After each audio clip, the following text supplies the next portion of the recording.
প্রিয় ভিউয়ার্স, আসসালামু আলাইকুম। Welcome to Afroz daily kitchen. আশা করি সবাই অনেক ভালো আছো। আলহামদুলিল্লাহ, আমিও ভালো আছি।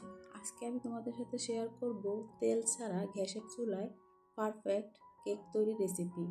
দেখো কেকটা কত স্পঞ্জি হয়েছে, খেতেও অনেক ইয়ামি হয়েছে। এখানে আমি একটা ব্লেন্ডার জাগে নিয়েছি 2টা ডিম, নিয়েছি 1/4 কাপ চিনি, সামান্য লবণ আর নিয়েছি বাটার। এখন এটাকে আমি একসাথে ব্লেন্ড করে নিব। এখন শুকনো উপকরণগুলো চেলে নিব। একটা চালনিতে দিয়েছি 1/2 কাপ ময়দা, 1/4 কাপ গুঁড়ো দুধ, দিয়ে দিয়েছি 1/2 চামচ বেকিং পাউডার। এখন এগুলোকে আমি চেলে নেব। প্রিয় ভিউয়ার্স, যারা আমার ভিডিওটি দেখা শুরু করেছো, প্লিজ আমার ভিডিওতে একটা লাইক দিও আর একটা কমেন্ট করো। তোমাদের একটা কমেন্ট আমাকে আরও ভিডিও দিতে উৎসাহী করে। শুকনো উপকরণগুলো চালা হয়ে গিয়েছে, এখন এক সাইডে রেখে দেব।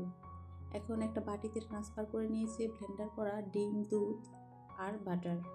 এখন এখানে আমি শুকনো উপকরণগুলো আস্তে আস্তে সবগুলো ঢেলে দিব।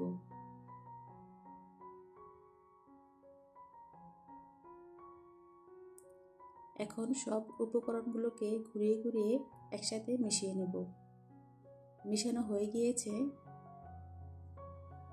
এখন এখানে দিয়ে দিব সামান্য পরিমাণ ভ্যানিলা এসেন্স।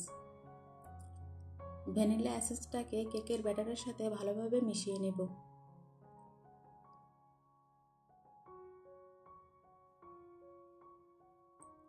কেকের ব্যাটারটা তৈরি করে নিয়েছি। এখন নিয়েছি একটা কেকের মোল্ড। এখানে আমি সয়াবিন তেল দিয়ে একটা কাগজকে নিচে দিয়ে দিয়েছি।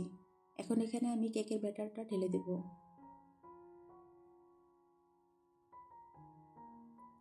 কেকের মোল্ডটাকে ধরে একটু টেপ করে নেব যাতে ব্যাটারে কোনো হাওয়া না থাকে।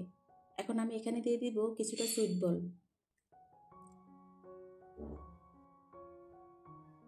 আগে থেকে চুলায় একটি প্যান বসিয়ে হালকা হিটে একটু গরম করে নিয়েছি।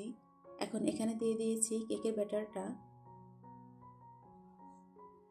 ঢাকনা দিয়ে দেব। ঢাকনার ছিদ্রটা একটা কাগজ দিয়ে বন্ধ করে দেব।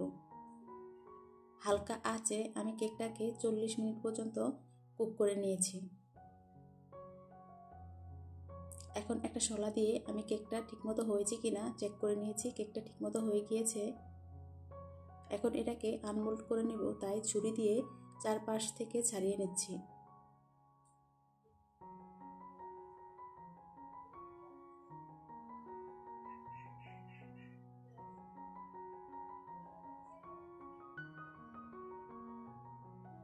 দেখো কেকের পিছনের কালারটা কত সুন্দর হয়েছে, একদম পারফেক্ট হয়েছে। এখন আমি কেকের পিছনের কাগজটা ছাড়িয়ে নিব। তোমরা বাসায় এভাবে কেক বানিয়ে খেয়ে দেখতে পারো, খেতে অনেক মজা হয়। সবার সাথে থাকার জন্য অসংখ্য ধন্যবাদ। আজ এ পর্যন্তই। আসসালামু আলাইকুম, আল্লাহ হাফেজ।